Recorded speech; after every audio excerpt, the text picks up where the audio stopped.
Hello बच्चों, कैसे हो आप लोग। आई होप कि सभी बच्चे बढ़िया होंगे, मस्त होंगे और स्वस्थ होंगे। तो यहाँ पे बच्चे बात करेंगे हम क्लास 10 के उन क्लास 10 के बच्चों के बारे में जो इनको दिक्कत होती है, जो अपने घर से प्रिपरेशन कर रहे हैं एग्ज़ाम, बोर्ड एग्ज़ाम की। हम उन बच्चों के लिए बोर्ड एग्ज़ाम में बहुत ही अच्छे मार्क्स लाने के लिए हम उनका हेल्प कर रहे हैं।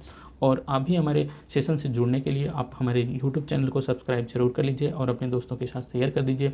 और आपको अगर अच्छे मार्क लाना है तो आज से ही अपने प्रिपरेशन को करना बच्चे स्टार्ट कर दीजिए। और कोई भी डाउट होता है किसी भी क्वेश्चन में तो आप अपने क्वेश्चन को नीचे कमेंट बॉक्स में डाल सकते हैं। आपका जो भी डाउट होगा हम अपने जो नया सेशन डाउट वाला सेशन लेंगे तो उसमें आपके क्वेश्चन को सॉल्व कर देंगे, आपके डाउट को क्लियर कर देंगे। तो चलिए बच्चे अपने इस सेशन को स्टार्ट करते हैं। स्टार्ट करने से पहले वही कि आप हमारे चैनल को सब्सक्राइब कर लीजिए। यहाँ पे बच्चे देखेंगे पहले वाले क्वेश्चन को। पहले वाले क्वेश्चन में क्या है कि सिद्ध कीजिए कि रूट 5 एक अपरिमेय संख्या है। पहली बात, इसमें परिमेय और अपरिमेय संख्या की बात करता है। तो परिमेय संख्या की बात कर लेते हैं। पहली बात, परिमेय संख्या क्या होती है। परिमेय संख्या ऐसी संख्याएं होती हैं जो जिसको हम क्या कर देते हैं, p/q के रूप में रिप्रेजेंट या प्रदर्शित कर देते हैं या हम लिख सकते हैं। तो हम उसे क्या कहेंगे, परिमेय संख्या कहेंगे। और जहाँ q क्या हो, जीरो ना हो, क्या हो, q क्या हो, जीरो के बराबर ना हो, तो इसका मतलब क्या, q does not equal to zero, मतलब q ज़ीरो ना हो।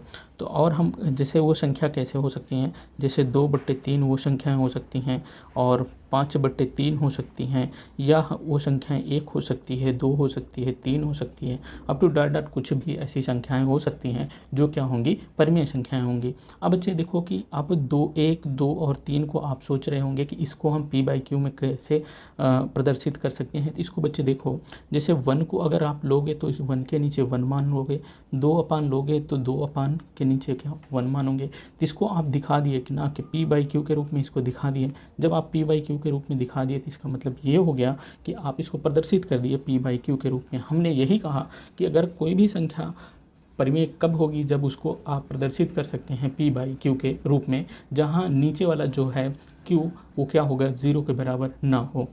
अगर सपोज दैट, मान लो कि अगर यहाँ q क्या हो जाए, ज़ीरो हो जाए, तो p/q के रूप में अगर है q अगर ज़ीरो हो जाए, ये ज़ीरो के बराबर हो जाए, तो मान लो p का मान 2 है, नीचे क्या हो, ज़ीरो। इसको डिवाइड करोगे तो आपके पास इन्फिनिटी आ जाएगा। इन्फिनिटी क्या हो जाएगा, अपरिमेय संख्याएं हो जाएंगी। ठीक, ये हो गया, आपका क्लियर हो गया। अब यहीं पे बच्चे थोड़ा सी बात कर लेते हैं परिमेय संख्या, अपरिमेय संख्या की बात कर लें।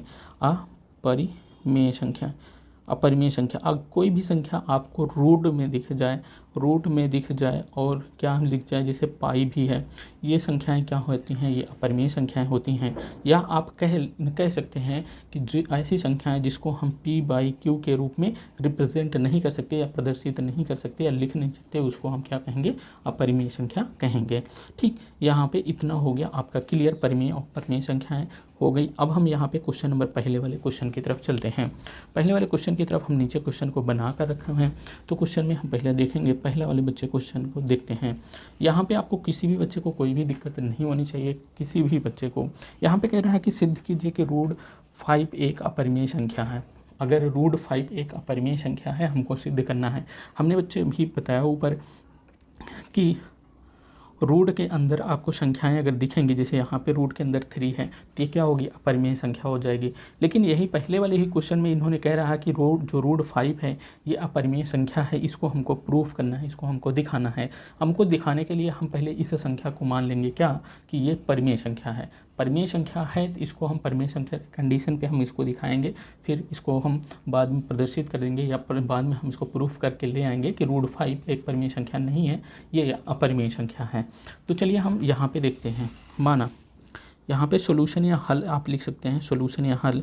माना क्या कि रूट 5 क्या है, रूट 5 एक परिमेय संख्या मान लेते हैं, परिमेय संख्या। जब हम परिमेय संख्या मान लेते हैं तब हमारे पास क्या हो जाएगा, जब परिमेय संख्या मानेंगे तो रूट 5 को हम क्या लिख सकते हैं, p/q के रूप में लिख सकते हैं। क्या लिख सकते हैं बच्चे, p/q के रूप में लिख सकते हैं, जहाँ q क्या होगा, does not equal to zero. ठीक, अब यहाँ पे p और q क्या होंगे, पूर्णांक होंगे। और जब p और q क्या होंगे, पूर्णांक होंगे, तब यहाँ पे अगर हम क्या कर देते हैं, एक चीज़ और यहाँ पे कर देते हैं बच्चे, इसको इस तरफ मल्टीप्लाई कर दें, क्या कर दें, देखो इसको इस तरफ मल्टीप्लाई, इसको इस तरफ, इसके नीचे हम 1 ले लें तो अब हमारे पास निकल कर क्या आएगा बच्चे, हमारे पास निकल के आएगा q√15 इक्वल टू कितना आ जाएगा p। अब दोनों तरफ क्या कर दें, स्क्वायर कर दें, इसको समीकरण मान लेते हैं बच्चे, या आगे चल लेते हैं, स्क्वायर करने के बाद मान लेते हैं। अब दोनों पक्षों का स्क्वायर कर दीजिए, या वर्ग करने पर दोनों तरफ, दोनों पक्षों का वर्ग करने पर, अब दोनों पक्षों का वर्ग करेंगे तो बच्चे ये हो जाएगा q का स्क्वायर हो जाएगा, और रूट 15 है, इसका स्क्वायर करेंगे तो बच्चे कितना निकल कर आएगा, ये हो जाएगा 15। तो ये हो गया 15 और इक्वल टू p स्क्वायर हो गया। ठीक, इतना किसी भी बच्चे को दिक्कत नहीं हो गई। ये समीकरण बच्चे मान लेते हैं हमारे पास पहला समीकरण है। अब हम आगे चलते हैं। आगे क्या है कि जो यहाँ पे जो p स्क्वायर है, p स्क्वायर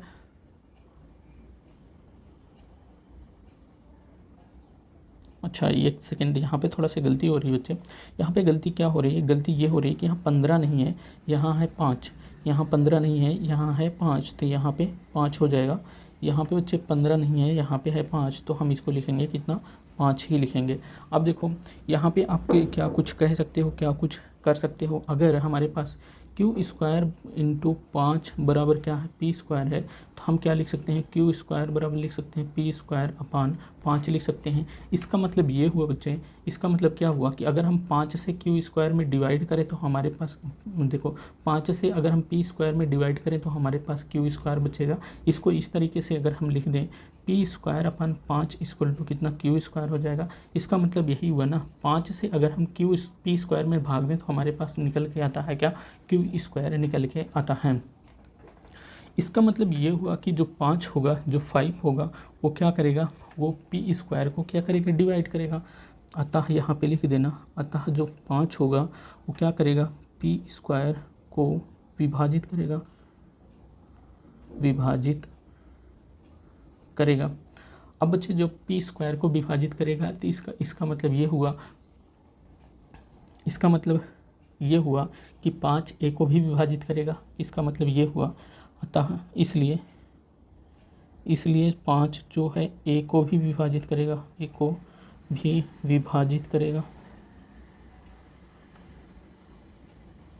अब देखो बच्चे कैसे विभाजित करेगा। देखो अगर यहाँ पे बच्चे मान लो इसको, यहाँ पे इस p को मान लो, देखो इस p को मान लो अगर हमारे पास 5 है तो इसका स्क्वायर करेंगे तो ये भी क्या हो जाएगा, 25 हो जाएगा। या p स्क्वायर को अगर आप मान लो 10 का स्क्वायर करोगे तो आपका ये हो जाएगा 10×100, और नीचे तो 5 ही रहेगा ना।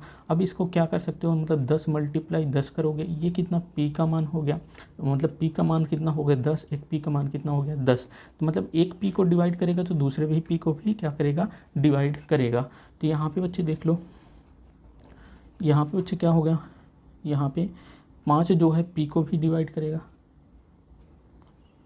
जब p स्क्वायर को डिवाइड कर रहा है तो 5 p को भी डिवाइड करेगा। ये यहाँ तक पता हो गया। अब देखो अब क्या लिख सकते हो, माना, हम क्या करेंगे अब यहाँ से,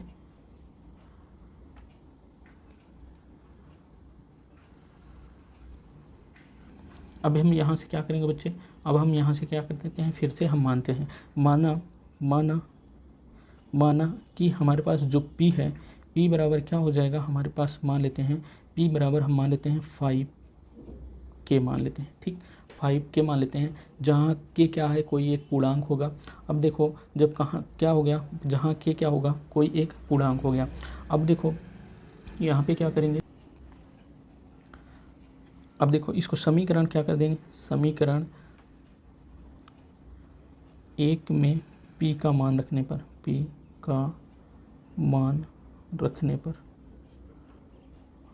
बच्चे जब हम एक p का मान समीकरण फर्स्ट में रखेंगे, कहाँ पे रखेंगे, यहाँ पे देखो बच्चे, यहाँ पे इस p के स्थान पे हम क्या कर देंगे, इस p बराबर 5 × k को रखेंगे। 5 × k को जब हम p के स्थान पे देखो जब हम रखते हैं तो क्या आता है हमारे पास आएगा क्या, q स्क्वायर आएगा, मल्टीप्लाई 5 था 5 आएगा। अब इस p के स्थान पे 5 के रखेंगे तो 5k का होल स्क्वायर हो जाएगा। अब ये क्या हो जाएगा, यहाँ पे क्या निकल के आया, q square multiply 5 equal to 5 × 5, into क्या हो जाएगा के स्क्वायर हो जाएगा। अब यहाँ से देखो बच्चे इस 5 से इस 5 को कैंसिल कर दें, कट जाता है, हमारे पास क्यू स्क्वायर निकल कर आता है 5k स्क्वायर निकल कर आएगा। कितना क्यू स्क्वायर बराबर कितना निकल के आ गया 5k स्क्वायर निकल के आ गया। इसका मतलब ये हो गया कि अगर देखो यहाँ पे हमने पहले इसके बारे में देखा था, पहले हमने इसके बारे में समझने का प्रयास किया था, अब हम इसके बारे में समझने का प्रयास करेंगे। ठीक, इसको हम यहाँ समीकरण सेकंड भी मान सकते हैं, इसको समीकरण सेकंड भी मान सकते हैं। अब देखो यहाँ से देखें बच्चे, यहाँ से देखेंगे तो हमारे पास क्यू स्क्वायर बराबर क्या है बच्चे, क्यू स्क्वायर बराबर 5k स्क्वायर है। इसका मतलब क्यू स्क्वायर अपान 5 बराबर क्या लिख सकते हैं, k स्क्वायर लिख सकते हैं। इसका मतलब ये हुआ बच्चे कि अगर हम 5 से क्यू स्क्वायर को डिवाइड कर दें तो हमारे पास k स्क्वायर होगा। इसका मतलब क्या होगा कि जो क्यू स्क्वायर होगा ये भी डिविजिबल होगा किससे, 5 से। अतः हम लिखेंगे अतः क्या हो गया, जो 5 है 5 से क्या हो जाएगा क्यू स्क्वायर को, अतः 5 क्या करेगा क्यू स्क्वायर को विभाजित करेगा। क्या करेगा बच्चे, विभाजित करता है। क्या करता है बच्चे, जबकि जो क्यू स्क्वायर को भी विभाजित कर रहा है। अब यहाँ पे लिख सकते हो कि इसलिए जो ये 5 होगा ये क्या करेगा, क्यू को भी विभाजित करेगा, क्यू को भी विभाजित करेगा। क्या करेगा, क्यू को भी विभाजित करेगा। जब ये क्यू को भी विभाजित करेगा तो इसका मतलब ये हो गया, समीकरण फर्स्ट और सेकंड से हम क्या कह सकते हैं कि ये क्या होगा, इसके अंदर जो है 5 दोनों में उभयनिष्ठ दिख रहे हैं। जब 5 दोनों में उभयनिष्ठ दिख रहे हैं तो इसका मतलब ये हो गया कि ये क्या हो गया, देखो बच्चों हमने यहाँ पे दिखाया कि क्या, हमने दिखा दिया कि जो P और Q दोनों क्या हैं 5 से विभाजित हो रहे हैं। इसका मतलब ये हो गया कि हम यहाँ पे लिखेंगे क्या, अब हम यहाँ पे लिखेंगे कि चूँकि P और Q दोनों 5 से डिवाइड हो रहे हैं तो हम यहाँ समीकरण फर्स्ट और सेकंड से हम क्या लिख सकते हैं, हम लिख सकते हैं फर्स्ट और सेकंड से, चूँकि हमारे पास चूँकि क्या है P व Q दोनों क्या हैं, दोनों 5 से क्या कर रहे हैं, 5 से विभाजित हो रहे हैं बच्चे, विभाजित हैं। अतः हम कह सकते हैं कि जो इनका HCF होगा, HCF P और Q का HCF A1 के बराबर नहीं है, मतलब इनका जो मासा होगा वो 1 के बराबर नहीं है। तो अतः आप लिख सकते हो क्या, अतः जो हमारी जो अवधारणा थी या हमने जो कल्पना की थी, जो हमने माना था वो विरोधाभास प्रकट होता है। अतः हमारी अवधारणा विरोधाभास प्रकट होती है, अर्थात √5 एक अपरिमेय संख्या है। ठीक, ओके बच्चे, कोई भी दिक्कत नहीं। यहाँ पे बच्चे हम फिर से हम समझाने का प्रयास कर लें, तो इसको हमने तो समझाने का प्रयास किया था, इसको हटा दो। यहाँ पे हमने बच्चे देखो, यहाँ पे पहले क्वेश्चन में क्या कह रहा है, पहले क्वेश्चन में कह रहा है कि √5 को प्रूव करना है, ये अपरिमेय संख्या है, इसको प्रूव करना है कि ये अपरिमेय संख्या है। तो √5 एक अपरिमेय संख्या हम पहले से ही जानते हैं, लेकिन इसको हमको दिखाना है कि ये अपरिमेय संख्या है। मान लेते हैं कि ये अपरिमेय संख्या नहीं है, हमको जो सिद्ध करना था ये अपरिमेय संख्या, लेकिन हम मान लें कि ये क्या है, परिमेय संख्या है। परिमेय संख्या है कि P/Q के रूप में इसको व्यक्त कर सकते हैं। हमने √5 को हमने P/Q के रूप में व्यक्त करने के लिए हमने क्या कर दिया, इस तरीके से रख दिया। ठीक, जब हमने इस तरीके से रखा तो हमारे पास निकल कर आया, Q को हमने क्या कर दिया, इस तरफ मल्टीप्लाई कर दिया तो हमारे पास इतना निकल कर आया। अब हमने दोनों तरफ वर्ग कर दिए तो हमारे पास ये निकल कर आया। अब हम देखो इसको हम क्या कह सकते हैं, यहाँ पे हमने बहुत ही अच्छे तरीके से समझाया कि क्या हुआ, P², देखो इसको लिख सकते हैं इस तरीके से, इसको इस तरीके से कर सकते हैं। इसको इस 5 को हमने यहाँ, जब 5 को ये इसको 5 को यहाँ पे लेकर गया तो यहाँ पे जब लेकर गया तो इसका मतलब ये हुआ 5 जो है P² को डिवाइड कर रहा है तो Q² निकल कर आ रहा है। जब 5 P² को डिवाइड किया Q² निकल कर आया, इसका मतलब 5 क्या कर रहा है, P² को डिवाइड कर रहा है। तो इसका मतलब यही हुआ कि जो 5 क्या है P² को विभाजित करेगा। जब 5 भी P² को विभाजित कर रहे हैं तो इसका मतलब ये भी हो सकता है कि जो 5 होगा वो P को भी विभाजित करेगा। तो ये 5 P को भी विभाजित कर दिया। तो अब हम मान लेते हैं जो P है उस P को हम मान लेते हैं ये किसका, एक पूर्णांक है, पूर्णांक इसको मान लेते हैं कि उसका क्या है, P गुणक है। गुणक है, मतलब उसका गुणनफल है। जब p, इसको देखो गुणक क्यों मान रहे हैं 5 को, k के बराबर। देखो p क्या है, p 5 से डिवाइड का मतलब p 5 से डिविजिबल है, तो इसका मतलब p के पास ऐसा, p के पास क्या होगा 5 का कोई ना कोई 5 का क्या होगा गुणक होगा, उसके बाद कोई भी संख्या अदर संख्या हो सकती है यहाँ पे। तो वही मैंने लिखने का प्रयास किया कि p क्या है, p हमारे पास है 5 के। अब ये क्या हो गया, तो हम इसको p बराबर 5 के समीकरण फर्स्ट में रख दिए, तो हमारे पास निकल के आया इतना। जब इतना निकल कर आया तो हमने क्या कर दिया, इसको सॉल्व कर दिया। सॉल्व करने के पास हमारे पास क्यू स्क्वायर बराबर इस तरीके से निकल कर आया। इसको भी हमने क्या कर दिया, इस तरीके से दिखाया कि जो 5 है, ये 5 क्या है, क्यू स्क्वायर को डिवाइड कर रहा है, तो एक पूर्णांक का वर्ग निकल के आ रहा है, एक पूर्णांक का वर्ग निकल कर आ रहा है। इसका मतलब ये हुआ कि 5 क्या कर रहा है, क्यू स्क्वायर को विभाजित कर रहा है। जब क्यू स्क्वायर को विभाजित कर रहा है तो इसका मतलब ये हुआ कि क्यू को भी क्या करेगा, विभाजित करेगा। अब हमने यहाँ पे दिखा दिया कि 5 क्या है, पी को भी विभाजित कर रहा है और क्यू को भी विभाजित कर रहा है। जो हमने माना था यहाँ पे 5 क्यू को विभाजित कर रहा है और पी को भी विभाजित कर रहा है। तो इसका मतलब ये हो गया कि जो 5 हमने लिया था, इनका जो HCF होगा ये 1 नहीं होगा। क्या होगा, 1। इनका HCF, इनका मतलब मासा 1 नहीं होगा। इसका मतलब ये हुआ कि इसकी जो हमने अवधारणा, जो हमने कल्पना की थी कि √5 एक परिमेय संख्या है, वो हमारी अवधारणा गलत होती है। वो लिख सकते हैं कि हम जो माने थे वो हमारा अवधारणा गलत हो गई, अतः जो √5 है ये क्या है, एक अपरिमेय संख्या है। ठीक, इतना बच्चे क्लियर हुआ, किसी बच्चे को इतना दिक्कत नहीं होनी चाहिए। ठीक, चलिए ठीक, आगे चलते हैं। सिद्ध कीजिए, यहाँ पे बच्चे क्या है, कह रहा है कि सिद्ध कीजिए कि √3 + 2√5 का एक अपरिमेय संख्या है। अच्छा, हम यहाँ दूसरे वाले क्वेश्चन को देखेंगे। दूसरे वाले क्वेश्चन में क्या कर रहा है, सिद्ध कीजिए कि 3 + 2√5 एक अपरिमेय संख्या है। अच्छा, जैसे ऊपर वाले में किए थे हम वैसे ही करने का प्रयास करेंगे। यहाँ पे हम क्या करेंगे, मानेंगे, माना, क्या करेंगे बच्चे, माना कि जो 3 और 2√5 क्या है, एक परिमेय संख्या मान लेंगे, परिमेय संख्या। जब हमने परिमेय संख्या माना परिमेय संख्या है, जब ये परिमेय संख्या है तो इसका मतलब कि 3 + 2√5 ये क्या हो जाएगा, p/q के रूप में होगा। क्या होगा बच्चे, p/q के रूप में होगा।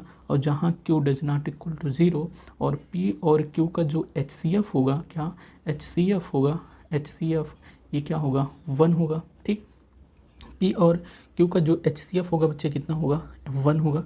अब देखो आगे क्या करते हैं हम, यहाँ पे आगे जब इसको हम परिमेय संख्या मान लिए, जब हमने इसको परिमेय संख्या मान लिए, दूसरा हम क्या कर देते हैं, इस 3 को उस साइड में लेकर जाएंगे तो 2√5, इस 3 को उस साइड में लेकर जाएंगे तो हमारे पास 2√5 p/q -3 हो जाएगा। अब देखो p/q -3 हो गया। अब क्या कर सकते हैं, देखो इसको हम क्या कहेंगे, अगर ये क्या है, एक परिमेय संख्या है, p/q परिमेय संख्या में से तो 3 भी क्या है, एक परिमेय संख्या है। परिमेय संख्या में अगर हम परिमेय संख्या को घटाएंगे तो एक परिमेय संख्या मिलेगी। अच्छा ठीक, यहाँ तक हो गया। अब देखो इस 2 को इस साइड में लेके चलो तो √5 को हम इस साइड में लेकर चलेंगे तो 1/2 p/q -3 आया। अब देखो बच्चे, अब हम जानते हैं क्या कि परिमेय संख्या में अगर परिमेय संख्या घटाएंगे तो हमें परिमेय संख्या मिलेगी। परिमेय संख्या में अगर हम परिमेय संख्या का गुणा करेंगे तो वो भी क्या हो जाएगी, परिमेय संख्या मिलेगी। और परिमेय गुणा की बात क्यों कर रहे हैं बच्चे, क्योंकि जो 1/2 होगा ये भी तो एक परिमेय संख्या होगी। जब ये परिमेय संख्या और ये पूरा एक परिमेय संख्या, तो इसमें मल्टीप्लाई करेंगे तो ये भी क्या हो जाएगी, एक परिमेय संख्या हो जाएगी। जब ये दोनों क्या हो गए, परिमेय संख्या हो जाएंगे। अब हम यहाँ पे लिखेंगे, इसलिए चूँकि इसलिए क्या हो जाएगा कि जो 1/2 है, इसलिए जो 1/2 है और p/q -3 ये क्या हो जाएगा, एक क्या है, एक परिमेय संख्या है, परिमेय संख्या है। क्यों है, देखो फिर से देख लो बच्चे, क्यों है, चूँकि p/q यहाँ पे ऊपर देखे p/q, ये p/q एक परिमेय संख्या है, हमने ऊपर माना है। और इसमें 3 को हम घटाते हैं, जब 3 को इस साइड में लेकर गए, हम 3 को घटाए, 3 भी क्या है, एक परिमेय संख्या है। चूँकि 1 2 3 4 4 5 इसको हम p/q के रूप में ले सकते हैं, इसलिए भी ये क्या है, परिमेय संख्या है। जब ये परिमेय संख्या है तो परिमेय संख्या में परिमेय संख्या घटाएंगे तो हमारे पास ये पूरा क्या हो गया, एक परिमेय संख्या निकल कर आया। अब यहाँ पे था इनके पास 2, हम 2 को भी इनके इस तरफ लेके गए तो 1/2 निकला। अब ये क्या हो गया, मल्टीपल के रूप में हो गया। तो इसका मतलब परिमेय संख्या से परिमेय संख्या में गुणा करेंगे तो अभी हमें क्या निकल कर आएगा, एक परिमेय संख्या निकल कर आएगा। यदि परिमेय संख्या से परिमेय संख्या में भाग भी देंगे तो हमें परिमेय संख्या निकल कर आएगी। हमारे पास ये हो गया कि ये जो ये पूरा पार्ट है, ये पूरा पार्ट हमारे पास ये निकल के हो गया, क्या हो गया, परिमेय संख्या हो गया। चलिए वही तो हम लिख रहे हैं कि 1/2 p/q - 3 ये क्या है, परिमेय संख्या है, परिमेय संख्या है। इसलिए क्या हो जाएगा, इसलिए √5 भी एक परिमेय संख्या होनी चाहिए या होगी, संख्या होगी। लेकिन हम क्या जानते हैं, हम जानते हैं कि √5 क्या होती है, परिमेय संख्या नहीं होती है। लेकिन हम जानते हैं, लेकिन वी नो दैट, या लेकिन हम जानते हैं क्या, हम जानते हैं कि √5 क्या है, एक अपरिमेय संख्या है। √5 क्या है, एक अपरिमेय संख्या है। और हम यहाँ दिखा रहे हैं कि √5 के बराबर, मतलब एक अपरिमेय संख्या को हम दिखा रहे हैं किसके बराबर,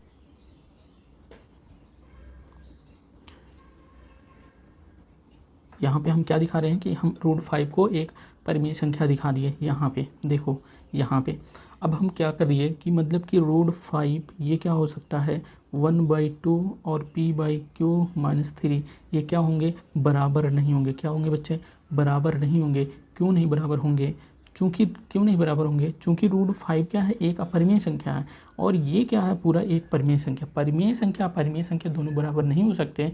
अतः जो हमने माना क्या था बच्चे, माना था यहाँ पे p/q, यहाँ पे जो हमने माना था, अतः हमने जो माना था उसमें क्या हो रहा है, हमारे पास विरोधाभास नज़र आ रहा है। जब विरोधाभास नज़र आ रहा है तो यहाँ पे लिख लेना, अतः जो हमने माना था, जो हमने माना था उसमें विरोधाभास नज़र आ रहा है, उसमें